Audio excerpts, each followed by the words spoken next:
Magandang tanghali mga kabay. So ito yung pangalawa ko na repair mga kabay. Ang model pala nito mga kabay, DWA 8200PL. Ito po yung 4-inch ng DeWalt na grinder. Bali 850 watts. Ito po yung tinatawag nilang deadman switch. Ayan. Pag nabitawan nyo, patay na siya kagad. So ito mga kabay, titesting natin. Sabi ng customer, minsan daw gumagana, minsan naman daw hindi. Ikutin natin. So wala. Cord, wala rin.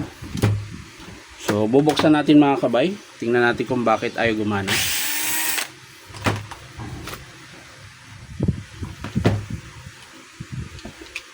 So check agad natin yung carbon. Tingnan natin kung merong carbon. Lapit lang natin. So yan mga kabay, nabuksan ko na. So unahin natin ng check yung kanyang carbon kasi nakita ko maiksi na. Ayan.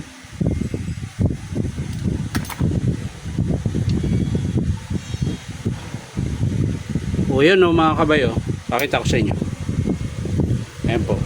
Labas na po yung kanyang stopper. Ayan ito. Yung tinuturo ko ng daliri ko. Ayan. Dinidiin ko yung yan yung po yung stopper niya. So tatanggalin natin yan. Tingnan natin kung gagana. Ayan. So ito po yung stopper niya mga kabayan. Pag napudpud po kasi yan, pag tumama na ito, kusang iinto yung grinder niya. Ayan. So, tingnan natin, balik natin ulit. Ayan. Mamaya na natin palitan kung sigurado natin na yan lang ang sira. So, balik natin yung carbon. Ayan. Tapos, testing lang natin na nakaganito kung hindi siya masiklab. Ayan. Saksak muna natin.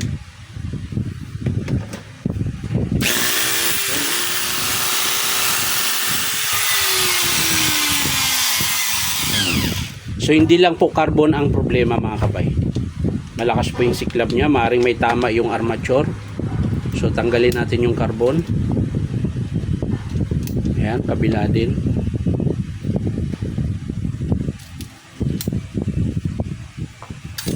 Tapos buksan natin. So ulitin ko mga kabay, sa mga gusto magpa-repair, punta lang kayo dito sa Powerman Hardware, 530 T. Alonso, Santa Cruz, Manila. So yan mga kabay oh. Yan, ito po yung problema niya. Yan, yung bar. Yan, 1, 2, 3, 4. Yan, yung 4 na bar ang problema. Kaya po siya masiklab mga kabay. So sa field coil niya mga kabay, wala naman pong problema. Ayan. Tingnan nyo yung field coil niya, napakakinis pa. Ayan, wala man lang sayad. Ayan. So pag yan ay kumintab mga kabay, ibig sabihin maluwag yung field coil o kaya sira yung bearing nyo. So ito buo ito mga kabay. Sa bagay ito naman, pag pinalitan yung kanyang armature, buo po yun kasama na yung bearing sa likod. Sa likod lang mga kabay ha. Yung ang number nito mga kabay 607. Ito namang sa harap, bearing 608 yan. Hindi po kasama yan kapag binili nyo yung armature. Ang kasama lang yung kanyang sleeve tsaka yung bearing 607 sa likuran. Ayan. So ang estimate ko dito mga kabay, hindi lang po carbon. Ito, armature tsaka carbon brass. Ayan. Check lang natin dito, wala namang problema. Ayan. Sa cord niya mga kabay, maganda pa naman. So ulitin ko mga kabay, ang estimate ko dito sa 8200PL na DeWalt grinder ay armature. Sira po yung bar niya yan. Tapos carbon brass. So yan lang po yung papalitan natin. So hindi ko na po ipakita mga kabay kung paano buuin. Papakita ko na lang sa inyo mga kabay kapag in-approve ito ng customer. So maraming salamat mga kabay sa panonood at palike and share na rin po. Bye bye.